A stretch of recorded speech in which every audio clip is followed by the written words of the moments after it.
regardless outcome, you're a legend. You said on Thursday that this young man wasn't a real fighter. Mm-hmm. How has your opinion changed after 30 minutes of scrap? Yeah, he does. He's for sure my fight mentality. He does. I knew that already. He's just not. That wasn't a full contact fight. So. What surprised you that he had tonight you didn't expect? Nothing. You know, I got hit with a couple shots I didn't fucking see, and that fucking pissed me off. But I wasn't surprised. I expect that with everybody. You asked for a 10-round fight. Were you thinking of employing kind of a rope-a-dope strategy later in the fight? You'd be able to come on and you got tired? No, just like I said, I'm not full of shit at all. I was like, if you could fight 10 rounds or 3, what would you rather do? You had some success. What would you rather do, 3 or 10 rounds? I would rather do no rounds. Yeah, I mean, anybody though, right? Like, fuck, I'd rather have 3 rounds. I'm tired just thinking about it, but no matter how, I've always felt like that. No matter how many rounds my fight goes, if it didn't go my way, I know if it would have gone longer, I could have won. So I'm like, I want 10 rounds, and they're like, you got 10 rounds. Fuck, what did I do? You had some success. You had some success in these rounds. Some of these rounds were close. Do you feel like if you hadn't taken pauses, kind of clowned a little bit, that maybe some of these rounds you could have won, the fight would have been closer and gone your way? Yeah, woulda, coulda, shoulda.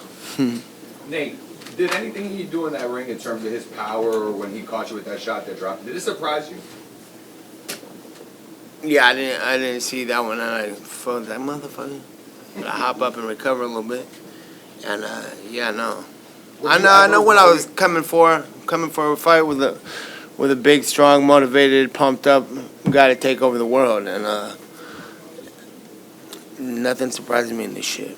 Were you ever worried that he could continue that on and you were going to drop again, or you were like, nah, I got this, and you felt No, he comfortable better. I just was like, he better. Did So I you feel like you expected. hurt him tonight at any point? I think I hit him with some good stuff, but and some good combos and some good shit. But I think I could have done better, and I think, like I said, woulda, coulda, shoulda. Hey Nate, what did you think of the crowd? They were cheering your name throughout the whole fight. Did you hear them in there? Yeah, I heard it get loud in and out, and yeah, you tell me. I gotta rewatch the fight. Nate, this I was think a it was- very I think it's successful cool. event for Real Fight. What's next for Real Fight? Fast pace here. So everybody's very excited. Yeah, what was the It was a question? pretty successful event. I heard the gate was the second highest in American Airlines history. What's next for Real Fight? Real Fight. Yeah, we're gonna do a show. We have plans to do some stuff, and right now we're gonna go home. We're gonna talk about it, and we're gonna figure out whether we want to do MMA or boxing, and then we'll see what they want to do. They said they want to do the PFL thing, and I think that if we want to do that, we're gonna have to co-promote and do Real Fight versus PFL, and I'm with that. My goal is to get rematch, and any art. What were you thinking when you got Jake in the guillotine? Oh, done deal. That was already that fight. In a real fight, this fight's over, and we're sitting up here with the win. But we were participating in a boxing match, and it was a good time. And now I know, because I was curious too. I was like, I'm gonna get in a boxing ring, and I know what I think, and I've trained my whole career boxing with pro boxers on the highest level, as high as I could get, and done really well. And I've never fought in a pro fight, so I think I'll whip all these motherfuckers' ass. But that's just what I think. Let's go in there and get a feel for it. It felt just like what I'd imagined. And what was the question? Yeah, I'll fuck up everybody. What's handing? In the cage, that little preview? Oh, the guillotine? Yeah, that was too easy. Yeah, it's too easy. And the takedown was too easy, too. I just fucking got the punch in his whole leg with in my chest. I'd be trying to take people down in MMA. They smash my hand and fuck me up, and I get tired and all kinds of shit. I'd be like, this is easy to fight boxer in a real fight. Mike. That was rude. What did you think of just the promotional side of it? Like, what did you take away from it? What learning lessons are you gonna go home with? I learned a lot, and I watched a lot happen, and I know exactly what I'm gonna do next because I've seen all of it done more than anybody, more than the media, and more than the fighters, more than the new promoters. I'm like, I know exactly what's going on here, what's the pros and cons after this week, for sure. And they give their criticism on what I do in the media. Bro, we're trying to... It's all good. I'm just kidding. And I think it was a good experience, just like training with somebody to learn how to defend a choke or something because you got fucked up. So it's like, oh, we fucked up here and there and there. And they had that criticism on how I'm doing my promoting on my side. But every UFC or any big show that I fought in that turned out to be the biggest shows, it was because I was doing what the fuck I do, and whatever the fuck I do, usually we end up being the highest gates and numbers and all kinds of shit. So I learned that I know what I'm talking about. Cocky ass motherfucker. Wait, hold on. Wait, would you ever consider continuing doing boxing? Is there anyone else that you would consider sharing the ring with again? 100%, yeah.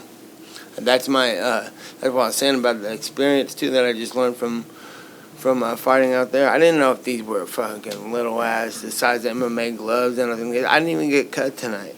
I get cut in every MMA fight I fight. I can box for another. I don't want to go get my, you get brain rattled by some good people, but What is like a name, anyone you would? I have nobody now, but I'm sure I'm gonna go home and hear criticism and see people fights and see. I'm gonna see all kinds of shit. So next week, get back to me. I'm sure I'm gonna have a list full of motherfuckers' asses to whip. Straight ahead to Platt. Right over here, Nate. Right? Nate here in the back, Marcos Villegas, Fight TV. Hey Nate, how did Jake physically feel in there? Easy to take down, easy to choke. Hey, nah, he did a good job, and he's a fucking athletic, strong dude, and he hits hard and fast. But it ain't nothing I ain't seen before. And I've trained with people I've trained with Mike Russell this camp, and he's the big guy. But these guys could throw down. It's good shit. My follow-up is, did you notice a difference at all, you personally, between like the 4-ounce gloves and the bigger gloves? How does that punch? Yeah, that's what I was saying. I did. It just felt just like spine gloves. I mean, obviously smaller, but way bigger and different than MMA gloves. I don't like MMA gloves either, though, because I can't land as good as punches, and it doesn't feel as good to land punches. So I like the 8-ounce glove. Chris Belcher, House of Highlights. Jake has been talking about fighting you in the octagon. Would you do that, and if so, how do you think it would go? Yeah, I think I kind of already said that. I think I would fight him, and it's easy to take him down and easy to choke him. He was talking about his wrestling credential the other day on the in the interview, and I was like, what? How soon would you go about fighting in the octagon? Is that something you'd want to do soon, or just let it go? I'm not cut. 2, 3, 4 months. I'm ready to rock. After MMA fights, I'm cut to shit. My legs hurt and I can't walk. And that feels good to be okay. Congratulations, for making it all the way and putting on a great performance. You mentioned, your cuts. Talk about the job that Jacob Stitch-Duran did, throughout the corner. You haven't, really been cut up or, putting the swelling down and keeping you in the fight for one more round. Yeah, shout out to Stitch. He was in there keeping me good. And, yeah, we stayed in there good.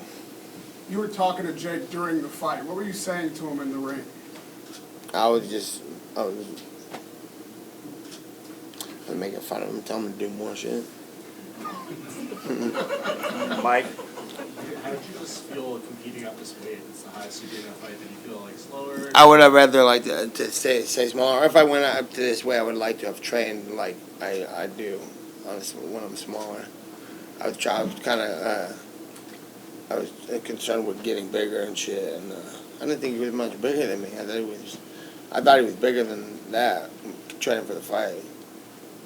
That's why I said I had big ass Mike Russell to train with. I was like, he's gonna be Mike Russell size. Mike's like, he's huge. I was like, dude, the hell, but at least he's fast. I was like, why am I training with your big ass? Over there. Classes. Nate, how did you feel in the fight? Did you feel like you were winning the round? I feel like I should have done Richard got mad at me because I wasn't training how I should have been training. I should have been throwing punches, keeping him on the outside, and doing a lot of stuff. Like I said in an interview, I'm not trying to make an excuse, but about a month back, I was trying to stay big, and I hurt my arm a little bit, and it was wear and tearing on my right arm.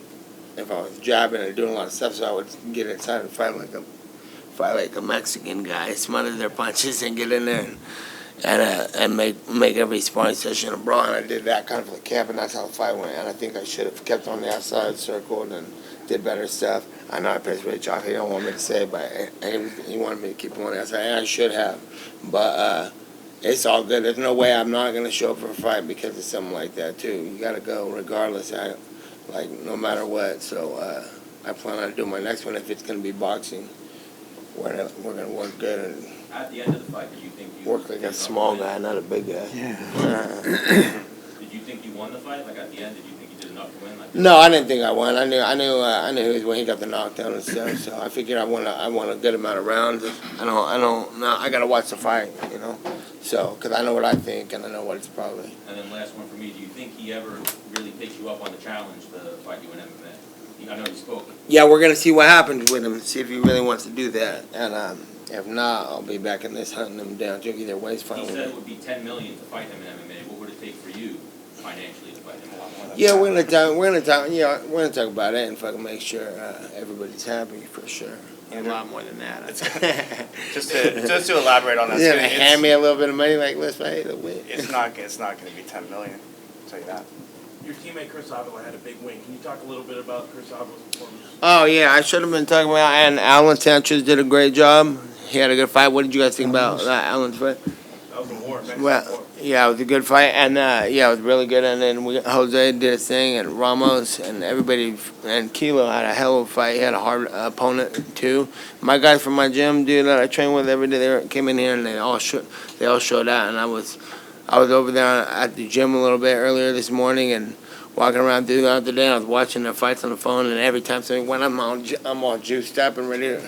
And then I'm like, oh yeah, I still got to fight. Shit. Hold on 1 second. Back left corner. No, it's you. Shout out to the team. In the blue tie. Shout out to the team. Love. Hey, you said yesterday, that this guy can't really fight. Has your opinion changed on that, in that regard? Yeah, well, I'm not trying to fucking talk shit. He's fucking boxing, high level guys, MMA, and he's sparring hard and working with good people, and then he starts talking shit to me throughout the camp, like. I come to the territory and it's all is fair. Love and war, I'm always about that. Say whatever you want, that's fine.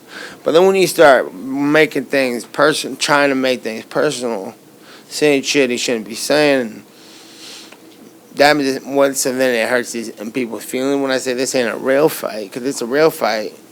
Remember Logan Paul in New Orleans? You know what I'm saying? No problem. This is not a real fight to be talking to me like that. This is a boxing competition.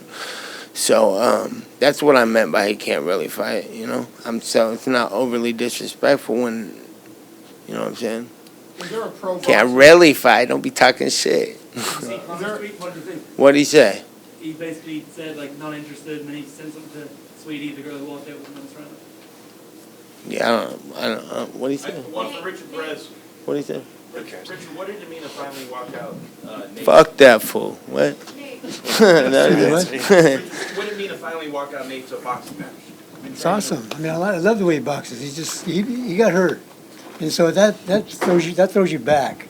Whatever the level you're on, you have to slow it down. So your timing's off, and then he couldn't throw the jab very good, and that's why he got caught with the hook, because he threw it and dropped it. And then before that he hurt his knee, but it's all good. He's not going to quit.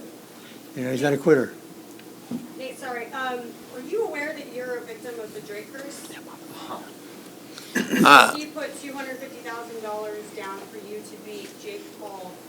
Seems as though, as you know, everybody he bets on seems to lose. Are you aware of that? Yeah, whatever. Shout out to Drake. Love for the love. I appreciate it. And you know what I'm saying? What the fuck? Hey, we'll break that curse. Two more questions. What's happening? Is there a pro boxer? Fuck a curse. Is there a pro boxer that you'd like to watch, and is there a style that you'd like to teach Nate if he continues to go forward in boxing? I like Mike Tyson. Ooh, yeah. Is there a style you'd like to teach? I like his style. When he's not hurt or anything, he's awesome. He's a good, What do you call that style? Well, how would you describe Nate it? Diaz style. Sick. Dope as fuck. Last Style. question. What's happening? Question for both of you guys. You guys sold out the building, record cake. The crowd was obviously almost one-sided behind Nate tonight. Your career obviously isn't over, whether in MMA or in boxing. Real Fight has their own promotional show. Yo, turn it up! Man P. Let's go. Dude. Hey, who had that button? Hit it in 3. That was perfect timing. Man, fine. We'll catch you next time. With as big of a performance as it was for both Nate and Real Fight tonight, would Dallas be a market you guys want to return to in the future? Is that for me?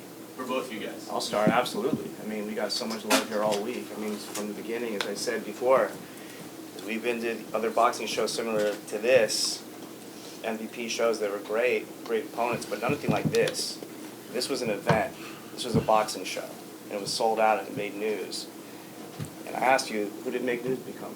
I mean, great co-promotion, but it's because of what Real Fight's doing. It's because what Nate's doing is the power of him. That's why the crowd was the way it was, and that's why the build-up is the way it was. That's why the social media was because of the way it was. So, you know, I'll let Nate answer too, but, you know, when he said we're here to take over, I mean, this is what it looks like tonight. So we're here. So just following up on that, you know, there were tickets available for the UFC event. There were none left here. It looks like we were selling, or this event rather, was selling at something like 450% higher or something like that than the UFC. What do you think it says about Nate's draw power that the UFC was not selling out while he was somewhere else and it was? I don't think it's a competition. You know, I think both organizations can do really well. We've got a lot of love for the UFC. You know, and tonight was, you know, a great night with a long build-up for a fight that people wanted to see. And I think everybody can coexist, including Real Fight, on the grandest stage. Thank you. All right, we're gonna go. Hey, shout out to the team, Jose Aguayo, Romulo, Kilo, and Real Fighting, Chris Avila, Alan Sanchez. Shout out to the team, and I appreciate the Nate Diaz Army, everybody coming rock with me. It's love, and shout out to Clarissa Shields and James Tony. West Side. So, peace. You mind if I get a picture?